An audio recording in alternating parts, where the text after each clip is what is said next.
మన్నవ యామిని ఆంధ్రప్రదేశ్ మహిళా సమైక్య ఏలూరు జిల్లా కార్యదర్శి.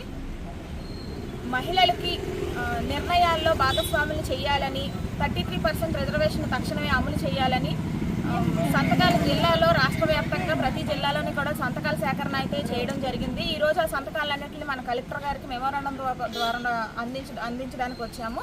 అలాగే 2023లో పార్లమెంట్ సమావేశంలో మన మోడీ గారు అప్పటికప్పుడు మహిళలు ఏదో ఉద్ధరిస్తున్నట్లుగా 33% రిజర్వేషన్ వెంటనే ఇచ్చేస్తున్నాము అని చెప్పి ఎన్నో ప్రగల్భాలను పలికారు. కానీ ఇప్పటికీ కూడా అది ఖచ్చితంగా అమల్లోకి తీసుకురాలేదు. మాకు ఎటువంటి రిజర్వేషన్లు ఇవ్వలేదు.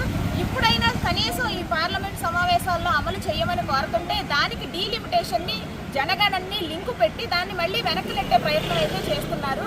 ఖచ్చితంగా మీరు మహిళలను ఉద్ధరించాలి, మహిళల్ని రిజర్వేషన్ అమలు చేయాలి అన్న మంచి బుద్ధితో కనుక మీరుంటే తక్షణమే ఇటువంటి లింకులు ఏమీ లేకుండా డైరెక్ట్గా అమలు చేయండి. ఎందుకంటే మీరు ఇచ్చిన హామీలు మీరే నెరవేర్చుకోలేని విధంగా మన మోడీ గారు ఉన్నారు. ఖచ్చితంగా కూడా మేము దీన్ని ఒప్పుకోము. అలాగే దీనికి సంబంధించి ప్రతి జిల్లాలోని కూడా ఈ సంతకాల సేకరణ అనేది జరిగింది. 11వ తారీఖున పోస్ట్ ఆఫీస్ దగ్గర రక్తపు వేలి ముద్రలతో మన రాష్ట్రపతి గారికి అలాగే మన మోడీ గారికి ఈ 33% రిజర్వేషన్ వెంటనే అమలు చేయాలని చెప్పి మేము వాళ్ళకి పోస్ట్ కార్డుల ద్వారా సమాచారాన్ని అయితే పంపించడం జరుగుతుంది. అదేవిధంగా 20వ తారీఖు నుంచి పార్లమెంట్ సమావేశాలు స్టార్ట్ అవనున్నాయి. కాబట్టి ఆ సమావేశాన్ని రోజునే ఢిల్లీలో జంతర్ మంతర్ దగ్గర దేశవ్యాప్తంగా మహిళా సమైక్య తరఫున ఆంధ్రప్రదేశ్ మహిళా సమైక్య భారత జాతీయ మహిళా సమైక్య తరఫున దేశవ్యాప్తంగా నిరసన కార్యక్రమం అనేది ధర్నా కార్యక్రమం అనేది అక్కడ నిర్వహించడం జరుగుతుంది.